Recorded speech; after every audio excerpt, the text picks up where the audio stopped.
Hello, today we're going to learn how to take care of your instrument. Now, this video is for those of you who play violin, viola, cello, and bass. I have a violin here, but everything I'm going to tell you about this is the same no matter what instrument you play. So, first, before you ever play your instrument, make sure that your hands are clean, especially if you've just had a snack or dinner or lunch or whatever.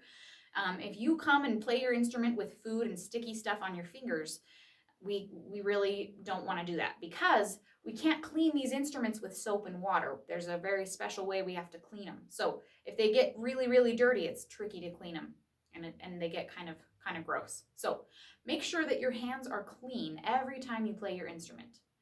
Okay? Also, in your case, you're going to want to have a soft, clean cloth that you can use to wipe rosin off. So rosin is what we put on our bows to make it have more friction with the strings. And sometimes rosin dust can sit on your instrument and make it kind of dirty. So you want to have a clean, soft cloth to put in your case, and you can wipe your instrument down whenever it has rosin dust on it. Okay, when you're not playing your instrument, find a safe place for it to go in your house. A place where your siblings and your pets and your cousins and everybody can't get into it and open it and play it when you're not there. Make sure it's a safe place. Make sure it's away from a heater, from any heating vents, and also make sure it's not in your garage or somewhere that gets really cold. If you look at your instrument, you'll see that it is made of wood, but there's no nails holding it together. These instruments are held together by a special kind of glue. And if that glue gets really cold, it can freeze and crack the wood of your instrument. And then your instrument will not sound the way it once did, and it'll be really hard to fix. If that glue gets really hot, it can melt. And the front of your instrument and the back of your instrument can kind of go like that in opposite directions. And that's really not a good thing to have happen.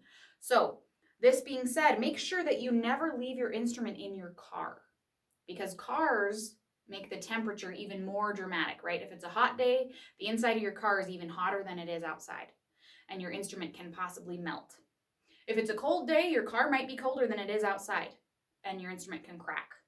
So even if you're going into the grocery store for just 5 minutes, sometimes we run into friends there and we can talk to them for a long time. So make sure that you bring your instrument in with you when you're running errands, just to be safe. And never ever leave it in the car, especially not after school overnight. That's a really bad time. Your strings can get really out of tune. Things can get really messed up with your instrument. So make sure that you always have your instrument inside with you, not next to a heater, in a place where siblings and pets can't get into it, and in a safe place where it can't be harmed and away from a heater. So wash your hands before you touch your instrument, and make sure you have a soft, clean cloth to put in your case.